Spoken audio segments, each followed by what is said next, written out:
आज वीडियो रे तुम फर्स्ट सेमिस्टर कंपलसरी पेपर जोटा कि हूँ environmental studies and disaster management यही पेपर देख ये यूनिट 2 रो डी आउ ई रही food resources and energy resources यही दुईटी चैप्टर्स आज आम पढ़ा। तो सर्वप्रथम आम आरंभ करवा फूड रिसोर्स बा खाद्य संपद। वर्तमान समय आम देखा जे पृथ्वी रे खाद्य समस्या आउ बेसी नाही, किंतु एई भली अवस्था आगरू नथिला। इथियोपिया सोमालिया भलिया गरीब देशर लोक माने खाद्य पाई डहल विकल हेउतिले, किंतु जातिसंघर गोटे रिपोर्ट जना पड़ी जे पृथ्वीर प्राय 750 लाख लोक अपपुष्टिर शिकार एवं प्रत्येक वर्ष 15 ରୁ 20 लाख शिशु मध्य अपपुष्टिर शिकार होती। अपपुष्टि कौन? पुष्टिकर खाद्यर अभाव बा सुषम खाद्यर अभाव को आम अपपुष्टि बोली कहि पारिबा। अर्थात पृथ्वी रे एमिति बहुत स्थान अच्छी जमिति आम ओडिशार गोटे कलाहांडी गोटे स्थान अपपुष्टि रे अनेक लोकंक मृत्यु होउछि बोली आम सबुबले खबर कागज रे आम देखिबाकू पाउछु। अच्छा, पृथ्वीर प्राय सबु स्थान रे जोक आम मुख्य खाद्य भाव में नेउछु जेमिति कि धान गहम मका डाली जातीय शस्य पनीपरिबा फलमूल एवं स्तन्यपायी प्राणीगुड़िकर दुग्ध कुकुड़ा अंडा माछ मांस ये समस्त आम खाद्य भाव में नेउछु। यही सब खाद्य पृथ्वीर प्राय सबु स्थान में प्रचुर परिमाण में मिलुछि। विगत 30 वर्ष रे आम देखिबा जे पृथ्वीर खाद्य उत्पादन जनसंख्यार जेतिके आवश्यक ताठारु अधिक हेउछि, तथापि मनीष काहींकि अनाहार रे रहुछि एटा गोटे प्रश्न एवं तार उत्तर केवल गोटे उत्तर रहिछि जे असम बंटन। अर्थात सबु स्थान रे मनीष माने समान प्रकार खाद्य पाउ नाहंती, सबु स्थान रे समान सुषम खाद्य पाई पारु नाहंती और सेटा ही हेउछि हमर खाद्य समस्या। देख पिला माने एठार दिया जाइछि जे पृथ्वी रे जलर उपलब्धि हिसाब रे 3 प्रकार चाष होता है। नंबर 1 जलसेचन निर्भर चाष, अर्थात जो अंचल रे वर्षा उपर चाष निर्भरशील समस्त अंचल रे कृत्रिम उपाय रे चाष जमी को जल द्वारा सेचन करा जाए एवं एभली जमी रे बहुत बढ़िया चाष होता है। तापर देख शुष्क जमी और स्वल्प जल रे चाष, जो अंचल रे बहुत कम वर्षा हुए अर्थात जमी शुष्क सेतिपय सेठारे कपा गहम बाजरा इत्यादि सेठी चाष होता है। एवं तापर देख नंबर 3 आर्द्र और अधिक जल थिबा भूमि रे चाष। बांग्लादेश श्रीलंका एवं भारतर उत्तर पूर्व अंशरे जलर समस्या नाही, सेतिपय एई अंचल रे धान हेउछि प्रधान शस्य।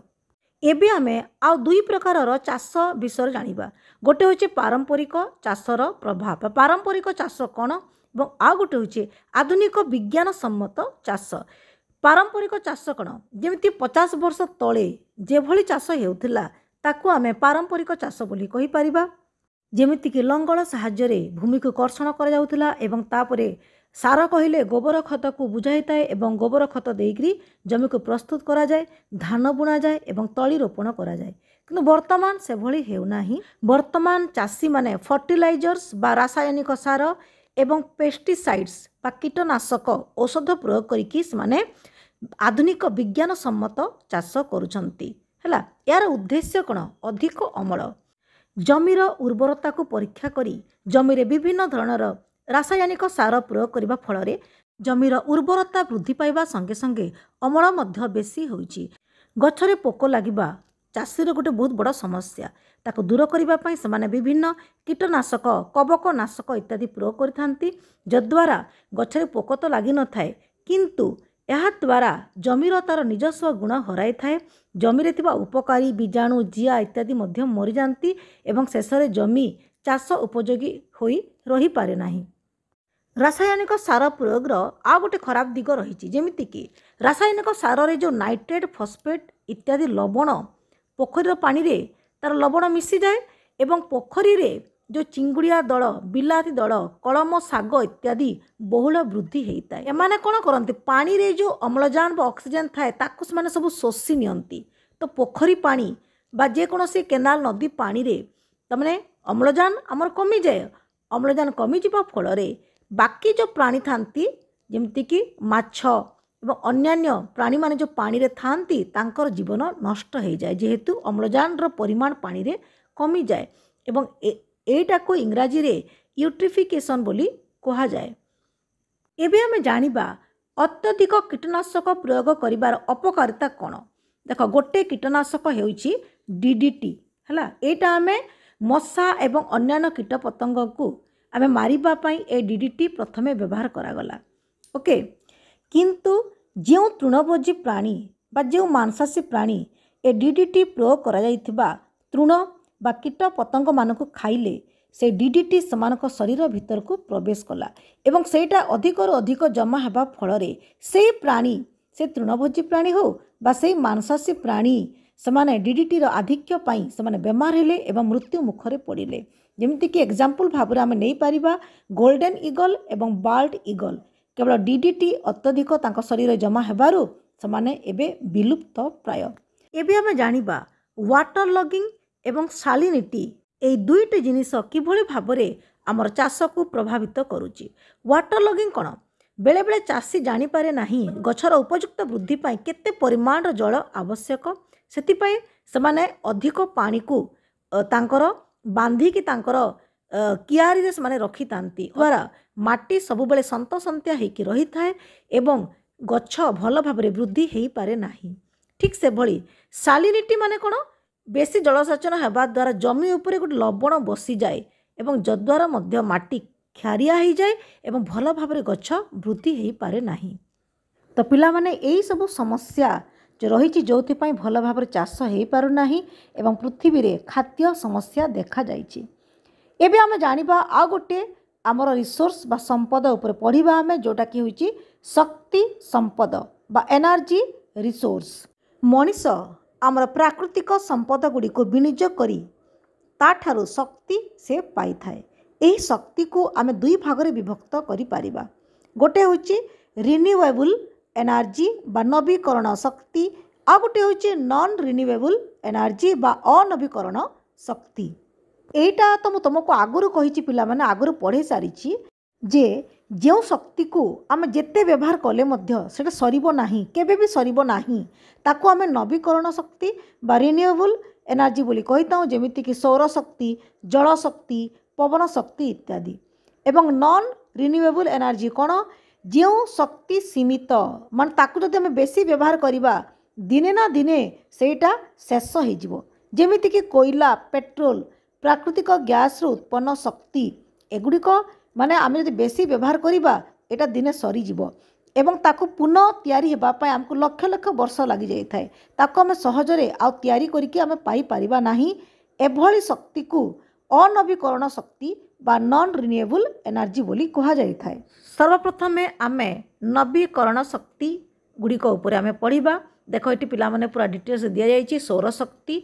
जेमिति कि सूर्य किरण को फोटोवोल्टाइक सेल बा आलोक शोषि पारुथबा कोष माध्यम रे शोषण करी ताकू शक्ति रे परिणत करा जाए एवं से शक्ति को ही सौर शक्ति बोली कहा जाउथाए एटा होछि प्रदूषण मुक्त एवं जेमती कि घरर समस्त कार्य पाई आमे ताकू व्यवहार करि परिबा नंबर 2 रे देखो वायु शक्ति अछि एटा मध्ये प्रदूषण मुक्त एवं आमे हॉलैंड भलिया देश रे वायु शक्तिर बहुत उपयोग हेइ थाए एवं सेठारे बहुत बड़ बड़ पंखा इत्यादि मध्ये वायु शक्ति द्वारा चली थाए तापर देखो एठा दिया हिच नंबर 3 रे भूगर्भ तापज शक्ति आमे जानिछु पृथ्वीर केंद्र स्थल रे माटी माने रो बहुत तळे बहुत हीट एनर्जी रही थाए एवं सेठार समस्त द्रव्य तळ अवस्था रे रहिछि एवं कोनोसी कारणरू जदि आम पृष्ठ देश पृथ्वीर पृष्ठ देश फाट देखा ताहेले से तरल पदार्थ ऊपर को चली आसे जहाकू आमे लाभा बोली कही थाउ एवं जो बाट दे यह बाहर ताको आग्नेयगिरी बोली